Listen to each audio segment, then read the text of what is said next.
You know that moment you're cleaning out a bag or you find something on the floor and it's a stray pill. And you just stop and think, what is this? Is it safe? Well, today we're going to look at how a pretty cool digital tool can help you solve that mystery and do it quickly and safely.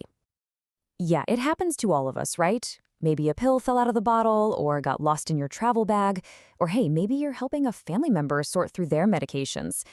That little moment of not knowing can be, well, it can be pretty unnerving. Is that a vitamin, a painkiller, or something else completely? The good news is you really don't have to guess. Your phone, your computer, they can basically become your own personal digital detective to help crack the case. And the key to all of this is a super handy and easy to find resource called the Pill Identifier tool. So what exactly is this thing? Think of a pill identifier as a search engine, but for medicine. You tell it about the pill's appearance, the markings on it, its color, its shape, and the tool searches through this huge database to find a match. Then, boom, it gives you the name and other really important details. It's honestly a fantastic first step for managing medications responsibly.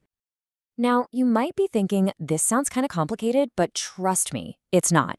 It's incredibly straightforward. The whole thing really just boils down to 3 simple steps. Okay, so the single most important clue you're going to need is something called the Imprint code. These are just the little letters and numbers you see stamped right onto the pill. The FDA actually requires most meds to have one for this exact reason, so they can be identified easily and accurately. The best way to think about it? It's like a unique fingerprint for that specific pill. All right, so here is how it works. Step 1, you just type in that Imprint code.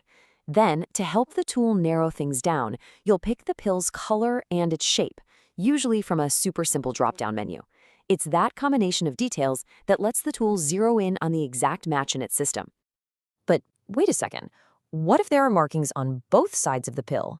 That's a really common question, and the answer is super simple. You just enter the markings from one side on one line and then the markings from the other side on another line. The tool is built to handle that, no problem. It'll search for a match using both. Okay, but what happens when you run into a pill with no markings at all? This is where we got to talk about the tool's limitations, because understanding them is absolutely key to using it safely. So you've looked really closely, maybe you even got a bright light on it and nothing. No letters, no numbers. Does that mean it's impossible to identify? Well, not necessarily, but it does mean it probably falls into one of a few specific categories. You see, there are actually a bunch of reasons a pill might be totally blank. It could be a dietary supplement or a homeopathic drug, because those aren't always regulated by the FDA in the same way, so they don't need an imprint. It could also be a pill from another country or maybe a custom-made medication from what's called a compounding pharmacy. And of course, we have to mention this, a lack of markings could also be a big red flag that it's a counterfeit or even an illegal drug. So here's the bottom line, and this is really important. If the pill has no markings, or even if you use the tool and you're still not 100% sure about the result, please do not guess. The absolute safest and smartest move is to talk to a professional. Your doctor or your local pharmacist, they are the real experts and can give you a definitive answer. Which brings us to our final and, honestly, our most important point. Let's call this the golden rule of pill identification. It's the one thing you absolutely have to remember. Always, always remember this. A pill identifier is an amazing tool for information. It gives you knowledge, it helps you ask smarter questions, but, and this is a big but, it is not a substitute for a real, live healthcare professional. Its job is to inform you, not to diagnose you or prescribe anything for you.